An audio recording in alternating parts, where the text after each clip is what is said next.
Hey, welcome to the Cam and Otis Show. We are honored to have the real life Lieutenant Dan, and thanks for sharing that with us. Right before we left the green room, we came on live. I can't resist a good poke like that. But Dan Kustelski, uh, testing my Polish memory here. That's right. Uh, Founder of Chalkline Sports and veteran, fellow engineer, Army Corps of Engineers, Yes, sir. essayons and all those Right on. sort of things. Great to have you here, Dan. Thanks for taking some time out of your day. Yeah, thanks a lot. I look forward to it. Yes, I was sharing my experience in the mid '90s, being a Lieutenant Dan soon after that Forrest Gump movie came out. So fun times in the military back then. Well, kids, what the life lesson is. If you don't like a nickname that somebody else gives to you, boy, you better not fight it because it's going to be. That's right.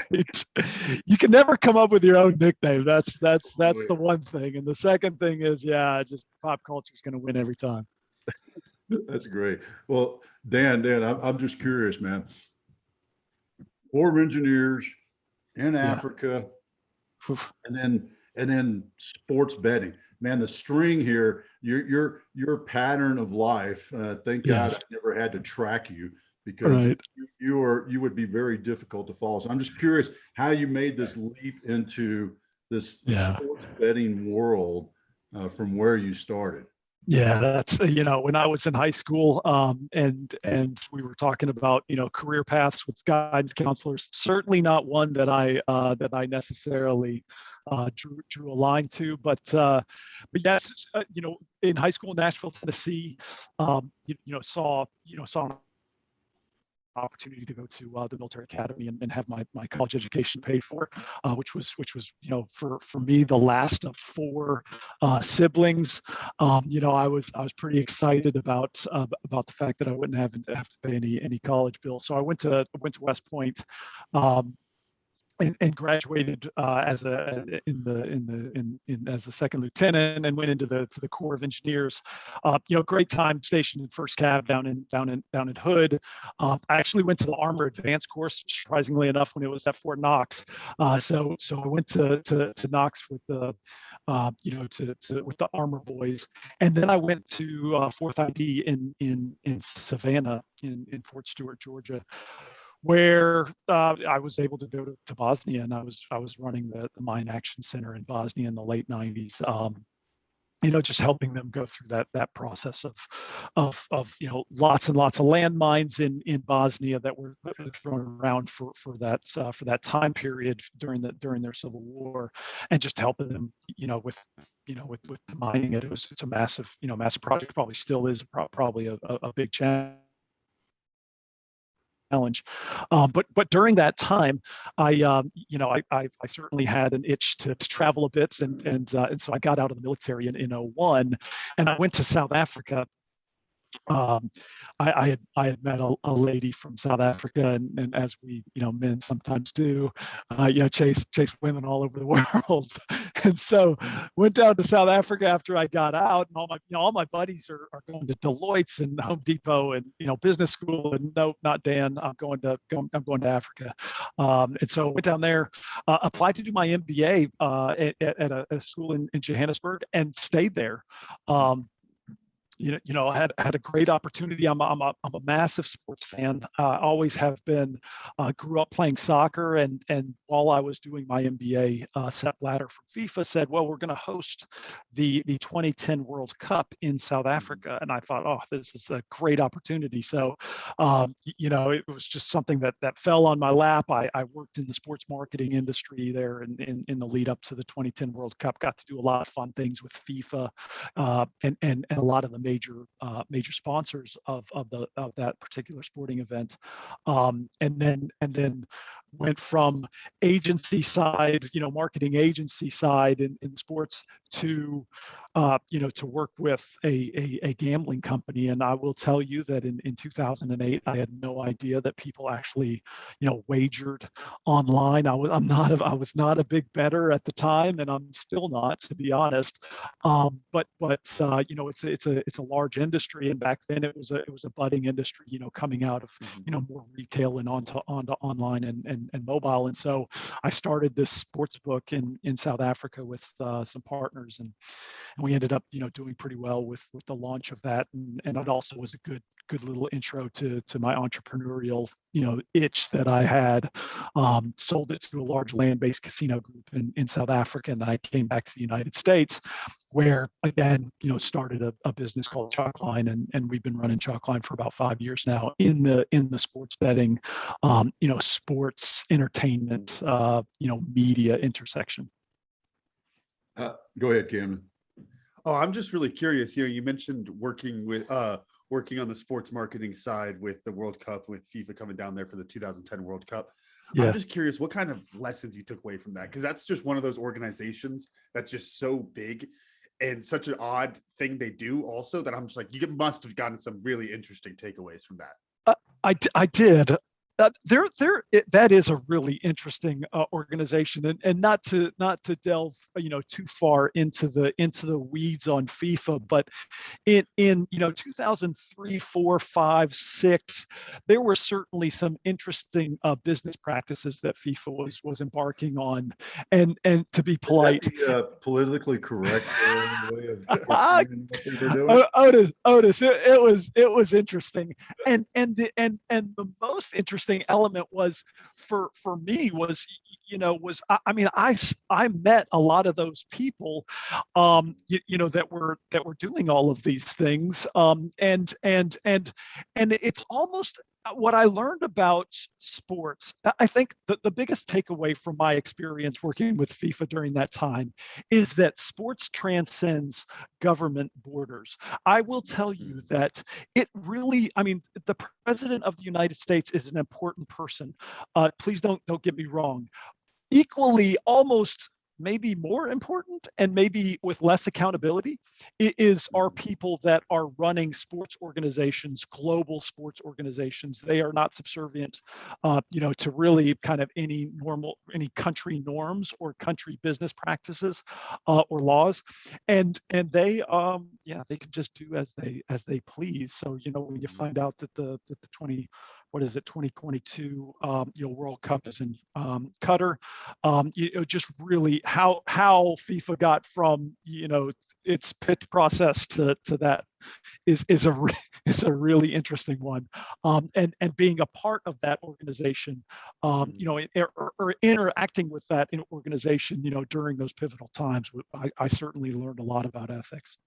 Well, and I want to stay in that sort of what lesson did you pull sort of theme. So as an engineer, and having been one, and knowing that when I was an engineer, I was Lieutenant Mac. I didn't have the cool nickname, but I was a jack of all trades. I had guys that everything from bucket loaders to e-tool engineers. It was that sort of wide swath. So with that broad experience when you were an engineer, what did you pull from that to this day really is a go-to lesson learned or value even that you use? Yeah, it's a good point. So yes, certainly as a soldier, maybe as a whole, in being in the military, but also as an engineer. I was in combat engineer, was in worked. I was mechanized, but then it had this interesting role in demining in Bosnia, and that left and right limit was pretty wide, and what I learned from that was probably just a lot of confidence. So you can go do a wide variety of things, and you can do it well if you firmly believe that you can do it. And so I get into this new role where I am living in South Africa. I'm working with FIFA and working with and really the only thing that I can really rely on is my own self-confidence, and having been put in unique situations that the military consistently puts you in, both from a leadership perspective and a personal perspective, and that that has served me well even now. I mean, I'm in an industry right now that is literally 3.5 years old in the United States, and there are all these scenarios that are happening. That has anybody ever experienced this or this or this or this?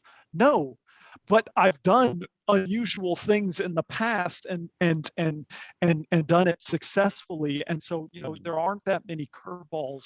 I think what I've learned, what I drew from that experience at FIFA was that I got thrown a bunch of curveballs when I was in the military. I can handle curveballs, and can I continue to handle curveballs without a doubt? Does that make sense?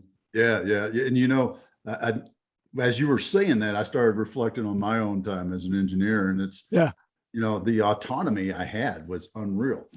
I think it was, partly because, my true boss was never where I Right. was. I was working for Right. somebody else, and they were like, Yes. yeah, go do that stuff that you're supposed to do for us, that Right. safe or what, yeah, in that sort of sense. So that's, I appreciate you helping me reflect back on that. And then I'm going to jump back up to now, because I Yeah. find this really interesting. And I've been trying to figure out how to phrase this. And, me, I'm just going to throw the shit out there anyways.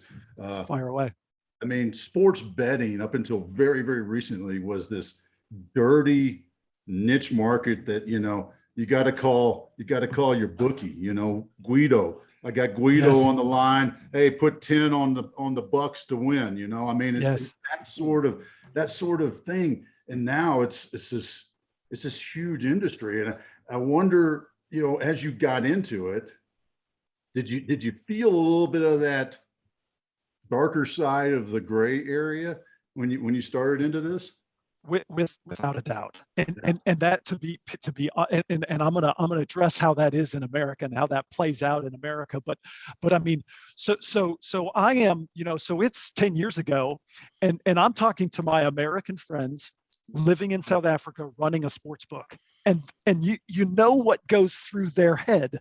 They're sitting there going, yeah, I mean, I know, I know Johnny around the corner sits at the bar and takes all the NFL bets. Like, I know that, but it's but the one thing that I have always focused on in my sports betting career is the professionalism that I learned in the military around doing anything. Like, anything that you do in the military, like it was always just, from A to Z, from leadership to everything you did, it's always got to be in a very professional manner. And so my approach to a relatively maybe unprofessional or a darker side of an industry, I have always been very, very thoughtful in my approach, not just as not just the businesses that I have run in this industry, but also, my own personal brand, very educational, very open and honest about things that have happened inside of my business. So when I started running this book in South Africa, I mean, it was an old school industry, and there's this new guy from America who's running this book in South Africa amongst a bunch of old school bookmakers in South Africa. Learned a lot about just the importance of professionalism and in an industry like that. But certainly when I look at it now in America, nowadays people are going to college and they're majoring in finance, and a very viable professional opportunity for them is to go work for a sports book or a casino. And that's my I almost feel like my job to some extent, run my business and try to run it successfully, but also just be an example for other people that are, find a passion point in a career, in any career that they're looking for, and just do it as absolutely well as you can.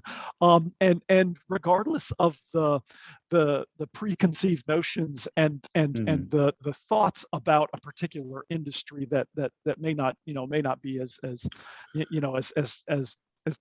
towing the line as possible. That really makes me think a lot to my time in college, because the cannabis was really just starting to pick up, and I was in ag business. And Yes. it was one of those things where like, I remember like my freshman year, you would hear that joke. It was like, oh, such and such is going to go start a weed farm. And then Right. by senior year, it's like, wait, how many people are going to go do that? It's like, there's that much money to be made and they're going to all these different states or being hired on with all these different places. And it's just like Yes. you're saying with the finance majors that you're recognizing what seems like a taboo thing, but it's a legitimate opportunity for you to move forward with a career. Completely. And then the thing that I really want to hammer on or get you to talk a little bit more about rather is the educational side of it, because in ag in general, with my background in that, education's a big aspect of it. And then you step into the cannabis and the hemp side of it where it's really taboo, not just that they don't know where the food comes from, but it's, has all these other layers of taboo to it. Yes. That education side is so important there. So what does that look like in your industry with the sports betting? Oh man, so yeah, excellent point. So there's a few things that we focus on certainly at Chalkline, but this is this is one thing that I'm quite open about as well, is just how the industry runs, and providing complete transparency in my industry. $1 comes into the sports book. What happens with that dollar? What are all the costs and expenses and those types of things? How does it work? That to me is a really important aspect for me to share, not just with people inside of my industry or with people that are trying to get inside my industry, but also it's 3.5 years in the United States now. And a lot of people inside the industry don't really know either. So we at Chalkline, we do education, and in fact, I've been doing a monthly webinar for the past, I think, 42 or 43 months, something like that. Well before this Supreme Court ruling around PASPA, which allowed the states to run sports betting themselves rather than there be a federal ban on sports betting. And so for every single month, me and the team get together and we're educating, and the people that we have had at our webinars span from state regulators that are trying to figure out, okay, sports betting is coming to my state. I need to start, learning about how this works, to operators, to media companies, to college students that are trying to get into the industry. From A to Z, how does the industry really work? And my experience with that is that there was a guy at the American Gaming Association, which is a large lobby group in DC. They represent the casino industry in DC. And his name was Jeff Freeman, and Jeff ran the AGA, and he always talked about bringing sports betting out of the dark and into the light, and that means a lot of different things. Certainly from a business perspective, changing the perception of sports betting from being that what we just now discussed, with Otis, where you've got these corner bookies around the corner, and hey, listen, I'll pay you $1,000 next time, or hey, listen, you owe me $5, but from that to this very professional industry,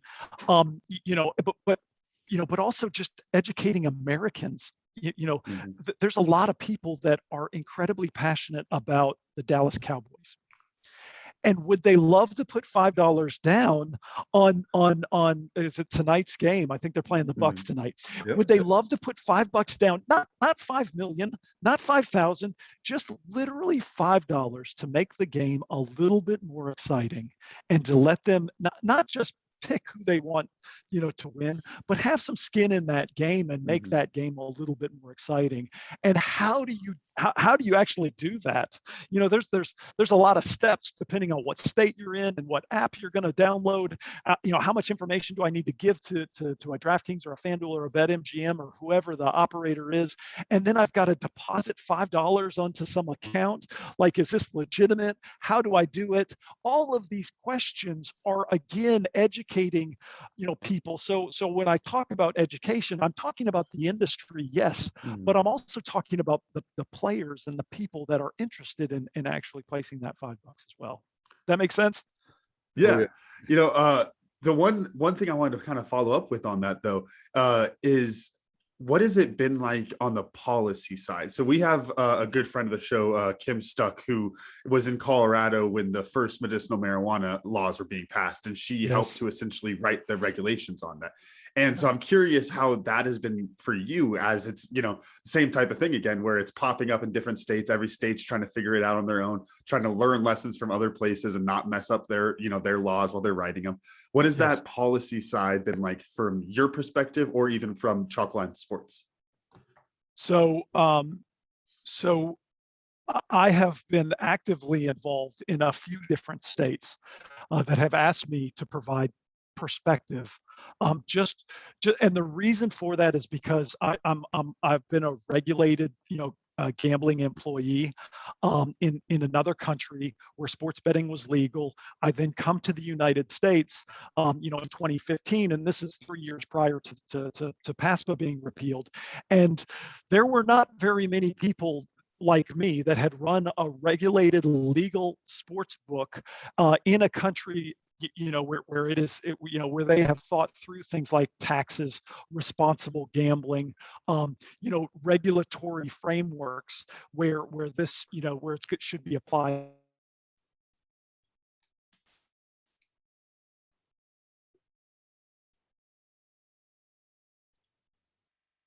Uh-oh. Okay, looks like we'll be editing a chunk out. Dang it. Let's see, that's That would right be at about the the 20, Where 21 minute mark. All right, there and we're back. Hey, you were gone for about 20 seconds Oh, there, no. maybe 30. Sorry about that. I apologize. My No worries. my internet might not be that great. Sorry. Should I start back over on the legal Yeah, and yeah, go ahead and regulatory start back perspectives? over. We'll Okay. be Okay, over. and you guys can just edit it out. Okay, so certainly was involved in states trying to form that legal and regulatory environment. Mhm. But then also, just helping helping them with, these are some best practices that I have seen, not just, in places that I have run a book, but have explored, in Europe, in other parts. And it's not just around, it's not just around how to set up, taxes. It's also Mhm. about player protections, responsible gambling, like best practices for responsible gambling. How do we create these scenarios where if people do decide to wager on sports, how can they do it in a safe environment? Do they have recourse with bad operators? Like those are things that we've certainly been a part of, and we're part of the National Responsible Gambling Council. Chalkline is, and so we try to we certainly try to share our experiences in that regard as well. Okay, good. So I thought you said you had a follow-up there, Camden, but I do. Oh, I that got was the follow-up. that was the follow-up. That Well, was that's very good. All right. Well, so much for that communication timeline. Almost had it. Yeah. Well, what I want to do, and because I like to just redirect us to different things. You Yes. mentioned earlier about the entrepreneur bug. When did that hit you? When did you feel that I don't want to work for the man. I want to create and solve my own issues and problems. And oh, by the way, create my own problems in that sense. Yeah, I know. You do create your own problems. We'll That get to is, in a second. yeah, right, right. When did you feel that or come to that realization of the entrepreneur bug? You know what? I would say some of that probably started in high school. I mean, like I was always, I was always trying to find unique opportunities. I was a soccer ref for my local soccer association and refed a lot of soccer games, which was semi-entrepreneurial. Also, I had that junior economics class where you could start a business, and so I kind of ran that for my economics class. But really, and I'm probably I'm probably gonna harken back to just being in the military and just being in charge of your own destiny. I probably didn't understand the true value that I was experiencing in the military until I got out, and I was like, well, I can start this. Why can't, why not? Mm. Asking that question, not why can I, but asking why I shouldn't or why not, is a very different paradigm for most people. I think that it scares, a lot of people just in general around, around starting things and spearheading them. And so, how do how do I get, how do I go from an MBA into, working at, working with, in sports marketing and around FIFA? Well, again, it's what I'm really passionate about doing. So why wouldn't I find a path to go do that? And so, again, I've got to have an opportunity to start a sports book. Had I ever started a sports book? Of course not. I mean, not a chance. But the question is, well, why should I do this? The question is, well, why not? Because it's heading in the direction that I really am passionate. I really like sports. I liked e-commerce. So it made perfect sense. Well, of course that makes perfect sense. Selling a business to a large land-based casino group. Why not? Why wouldn't that makes perfect sense for the land-based casino group, makes perfect sense for my shareholders. Why not? So it's that, that you get into a habit of doing, I think, Otis, and then you go, okay, well, sports betting, I think sports betting is going to be legal in America. Why not start Chalkline? So I think that's probably where it all starts from. I love that. And you said one of my favorite things that my foot stomper that whenever I'm talking with folks, it's like, yeah, just start moving towards it. Just 100%. give it a shot. I mean, what's the worst that could happen? Yeah. You empty your bank account and find out that was the wrong thing. Maybe. Correct. Or but even if you did that, though, here's like my personal opinion about risk is that, do I want to look back and say, I could have done that, or I should have done that? I would much rather take that risk, jump out the airplane, parachute or not, preparation to land or not, but I would much rather do that and not have any regrets about it than say to myself when I turn 70, oh, you know what, I should have gone to live in another country for a long time. I should have started that business. I should have done this, or I should have done that. And that's where, I'm cognizant of that on a pretty regular basis, to not have those regrets. No, that's so important. I love that too, because it, whether we're talking deathbed or even today, oh yeah, if you're looking back over your shoulder and you're saying, man, I wish I would have, then why didn't you? I know. I mean, one of my personal big one that I harp with high school kids, especially athletes that I always talk to, is I walked on as a linebacker at Texas A&M, Division I, top level. Here I am, the skinny kid, but you know what? I gave it a shot, and I have no doubt in my mind that I'd already reached the pinnacle of my career the year before as a high school. Right. But I took that risk on myself to just see if it would work and what it was like. And so many people miss out on life's opportunities because they're afraid of that. And I think what you've done with this, and you've taken some significant risks once you left the Army. I'm sure you did with a little bit of the demining thing. You took some risks there. Hopefully you weren't doing what we used to joke about, is those guys with the fingers in their ears and doing the foot tamping thing. Right. Hopefully you never used that technique. But no. Yeah, well, what I'd love to know is, when you started, I mean, everybody's excited and passionate about their baby, their idea when they have it, right? And even if you got partners and you're all like, woohoo, man, we got this. What was that dark moment after you and your partner or your first team, y'all were high-fiving each other, this is it? And then tell us a little bit about that dark moment. Oh my gosh. Okay, so you mentioned moment, and I will say that is plural, and it is multiple moments. Anybody who has started a business, Otis, will tell you that if you only have one dark moment, you're crushing it, because I've had a million of them. so what and I'll give you a very good example, where I'm sitting in Las Vegas. I've just left a 6-figure job, and I'm starting Chalkline, and I'm talking to them about this concept that I've got around Chalkline, and when I explain this to people, here, I'm in Vegas, I'm with a bunch of betting people, and I'm sharing what Chalkline is going to be, and they're looking at me like, what? No, Dan, this is not going to work. And you hear no about 100 times. It's not one moment. It's 100 no's.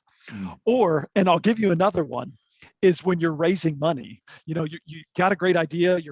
Hey, listen, you're living the dream. You've got the vision in your head. You've built this baby, and you're running around saying, hey, listen, invest in me, invest in this idea, and you hear 250 people tell you no. Or they just ghost you, and they don't even give you the satisfaction of giving you a no. They just don't get back to you. Like that, those are all moments where there is an intestinal fortitude that you have to have about what you're doing and what you believe in, and you need people. You need a good team of people that are all sitting around, very similar to the military when you got missions and you go through hard times, or you're going through difficult patches, and you've got everybody that you can rely on to pick you up, and everybody goes through that in different waves.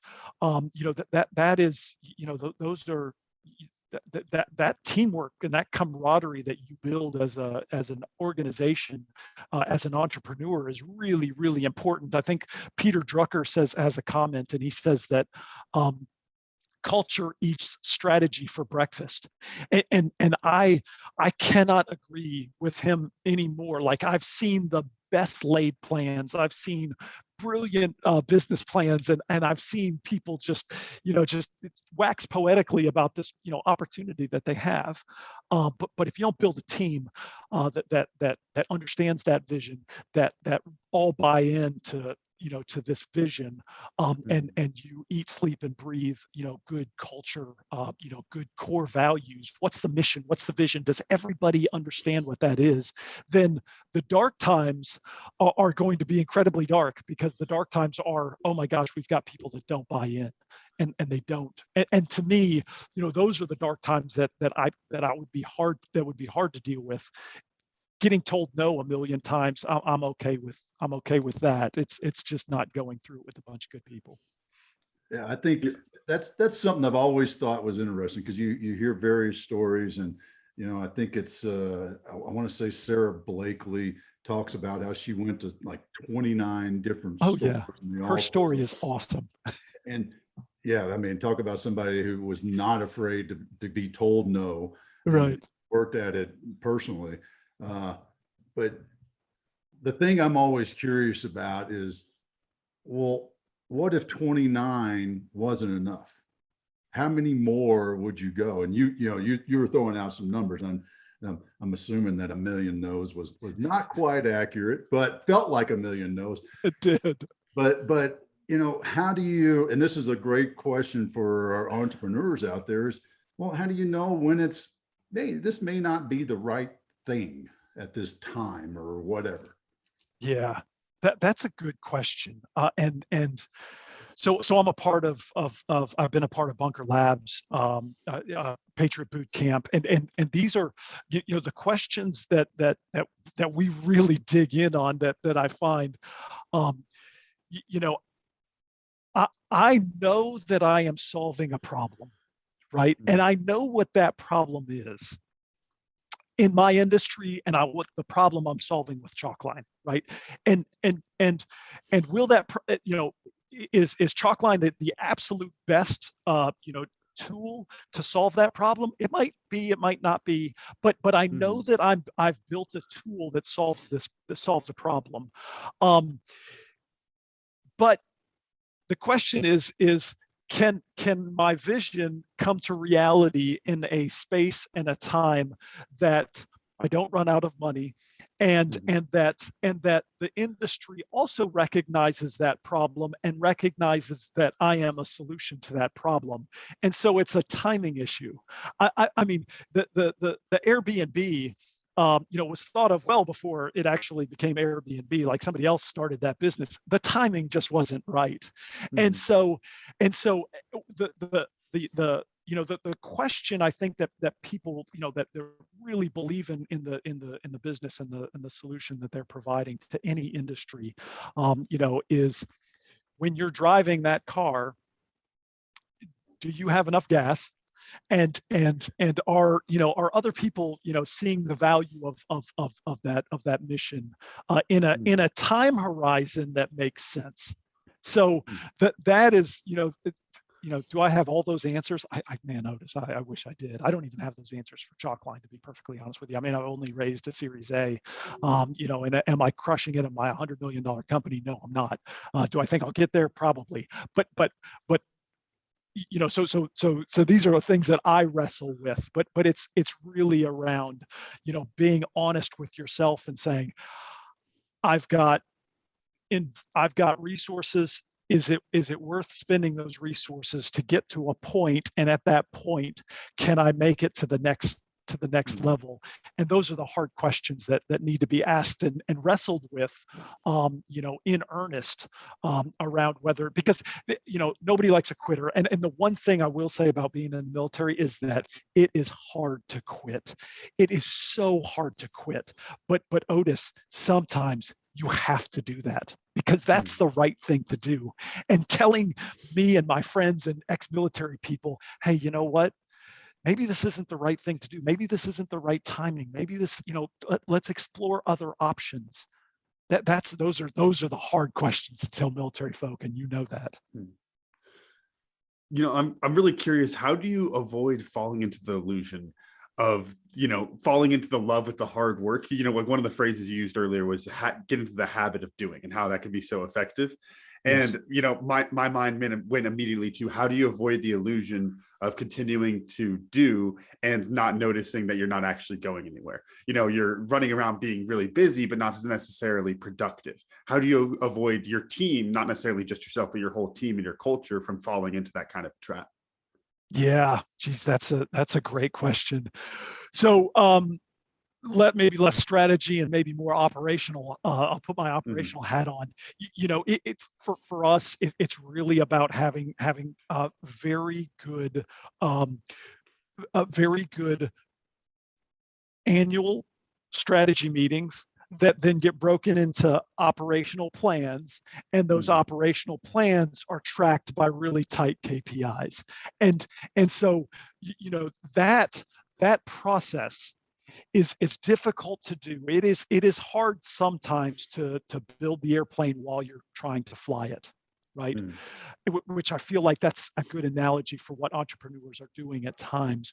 But having external coaches, having external people, we bring in a management consultant, a guy that comes in and just goes, okay, it's quarterly meeting. I haven't been listening to all of your weekly meetings. I haven't been listening to your daily conversations, but let's talk about what we agreed on 3 months ago. Where are we right now? And it's the finger in the chest. You did it or you did not do it. And that is, those, sometimes that's hard to do internally. Like, it's just hard to get yourselves into that mindset. So having other people, I mean, I've got a list of advisors that I just tap on the shoulder, sometimes once a week, during sometimes maybe it's once a month on other times, and they just go, hey Dan, are you heading in the direction that I think you need to be heading in? And it's that external kind of perspective that you need, I think, to get you to keep you on track. I'm going to ask a question that I pretty much know the answer to, because you kind of talked about it, but I do see with the entrepreneurs that I've worked with, they get so wrapped up into the day-to-day that they cannot do the strategy. I mean, I'm just as guilty as any other entrepreneur, around. It is like, what are we doing in next month? Hell, 90 days. So what is your technique?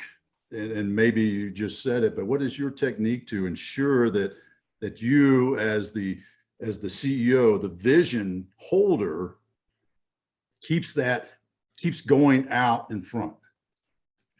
I set aside time in my weeks on a weekly basis to just think. And I know that I know that sounds airy fairy, but it's what I do, what I try to do well for my company and for my team, and for the leadership team is I consume so much information about my industry, and then it's synthesizing that information for my team to say, guys, just letting you know, these are things that are happening in the industry that really matter.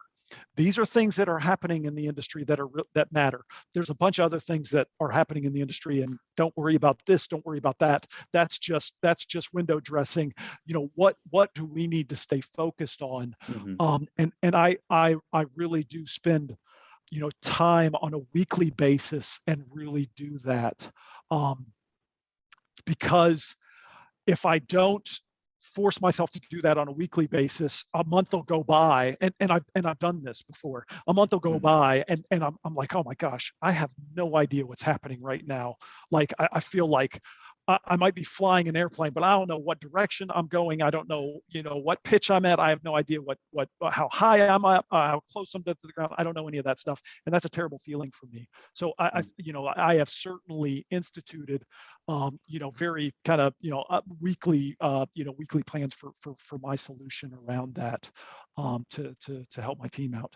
Well, there's a great book by a guy I'm a fan of. Keith Cunningham's his name, and part of the reason I'm a fan of him because he's a Texas boy, and I tell people I feel like my uncle's talking to me whenever I hear. Right, that's great.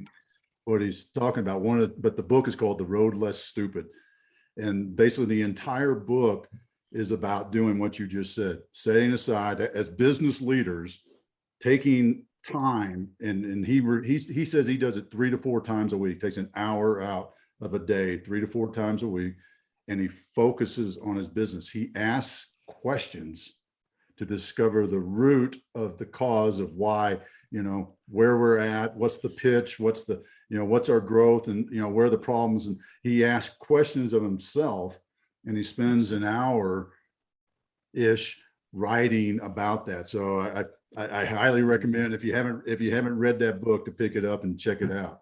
Yeah, it's excellent. And I'll just bring up 2 ways specifically that I do that. The one is, I do a lot of speaking at conferences, and when I speak at conferences, it gives me the opportunity just to stop thinking about Chalkline, think about the industry, think about the questions with the other panelists that I'm talking to, and take a step back and look at the industry as a whole. That's the one thing. I try to publish a fair bit as well, and write. I am a terrible writer. I'm a numbers guy. Going back, Otis. I'm an engineer, man. I'm pie charts. I'm numbers. But forcing myself to write and write 500 words about, for various publications also gives me that opportunity to do it as well. And maybe on the writing side, my Twitter feed is really more for me than it is for anybody else. And I know that some people follow me and some people comment in those types of things, but my Twitter feed is really about me seeing things out there and reminding myself as I'm retweeting and adding some comments to it. It gives me that opportunity to look at go back in my history and just go, oh yes, that was interesting, that was interesting, that was interesting. That I retweeted that. I shouldn't have. That actually is not all that interesting anymore. But at the time, so those are some things that I just do, habitually, that have certainly helped me, take that step up and just look at it from a higher level. Yeah, so you've talked about actually a few different ways that you stay on top of the industry as it's ever changing, especially how young of an industry it is in this country. Right. I'm really curious, as we look forward in that, what are some pros and what are some cons for the industry that you see as far as like wider impacts as it starts to grow? Yeah, the the the sports betting and the gaming industry, I think we're starting to see really weird or really interesting developments between media companies and sports books. um, and so as we are sports fans, I'm a sports fan, that Mhm. that that that undercurrent of sports betting terminology, overs and unders, favorites, underdogs, -120, -200, parlays, Mhm. all of these are going to become second nature to how we are consuming sports. I Mhm. really do believe that, and it's starting to happen to some extent. I think there's some resistance to that in the media, but I think that what the sports media is starting to see is how much money the sports books are willing to spend with them in order to get there. And so Mhm. that's going to be, that's certainly something I think that's going to it's going to transcend sports betting, and it's going to permeate sports as a whole. Mhm. To be perfectly honest with you, some of the challenges that I see are just things about personal responsible gambling. Yeah. It's this new industry, and oh man, I've been in environments where every single one of our as an operator, every single one of my marketing pieces has to be vetted by a regulatory board. There needs to probably be more oversight on Mhm. marketing campaigns, on overstimulation. I think that that's going to be a critical component, and Mhm. certainly I've had these conversations with veterans groups around various addictions, and I think sports betting is certainly one that, when I look forward, that there's a lot to be learned in other countries, lessons that have been learned in other countries Mhm. that we need to bring into the U.S. industry. Yeah, I think it's really interesting, talk about the cons of it, because that's the one thing that I have heard before, and I'm sure you've heard it a bunch. It's that there's a bunch of really interesting positives as things tend to grow, and as things develop as an industry, 'cause it's still very, very young. But Sure. the like pretty widely accepted con to it was, aside from people who have the addiction problems, was they were talking basically 20 to 25-year-old men, because it's all okay. Hey, I know the Cowboys are going to win tonight. I would say that. I mean, gosh, I just think about how much money I would have lost on Conor McGregor all these times. I go, hey, cousin Conor, you're going to get this one. Definitely, it's cousin Conor. Why wouldn't he win? And so you fall into that kind of a trap where you think you have all this information, but it's not quite there. And so you wind up getting into those type of situations. So it's really interesting to see that that is something that y'all are actively working on, and seeing those cons so that you can help to limit those in the future. Because that's how you're going to get longevity of an industry, rather than it just flopping out immediately. Oh, and Ken, that's exactly right. I think that in the beginnings of any industry, there needs to be a lot of thought about how to maintain that Mhm. industry, and with the growth of sports betting has to come good legal and regulatory opportunities to just make sure that we are taking care of the people that are doing it. I mean, I'm not the big government guy. I firmly believe that states, they should be, if they want to run a lottery. If you want to have casinos, have casinos. If you want to legalize marijuana,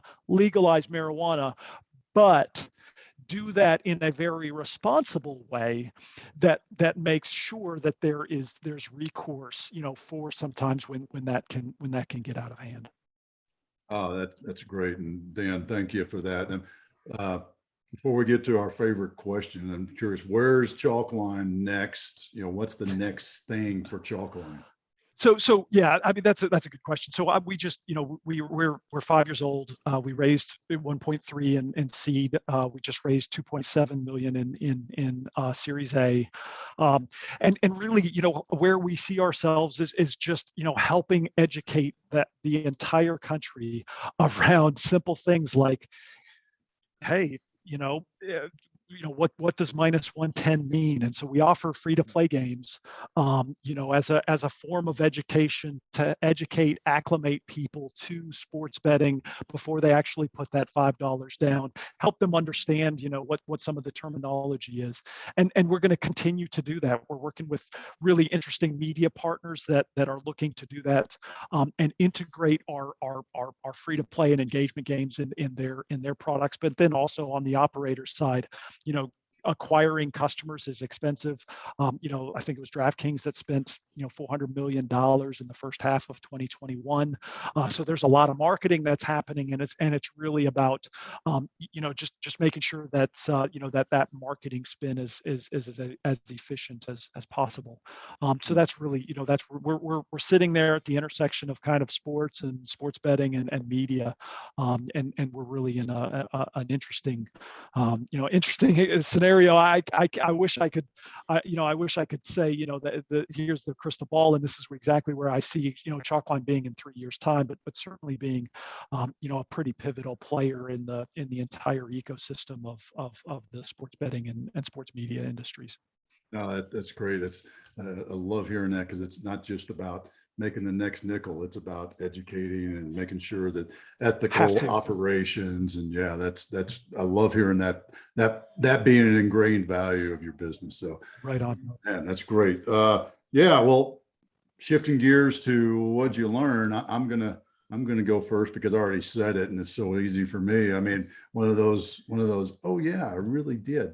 The autonomy I had when I was a young engineer lieutenant, I think really set my career up when I went, shifted into special ops and had so much autonomy, even more autonomy there. But yeah, I didn't realize that how much autonomy myself and my little platoon of 26 guys had living in the tundra in Alaska so many times out on exercises and things like that. So man, I appreciate that. Appreciate you triggering that memory, because it brings back some fond memories of times with those guys.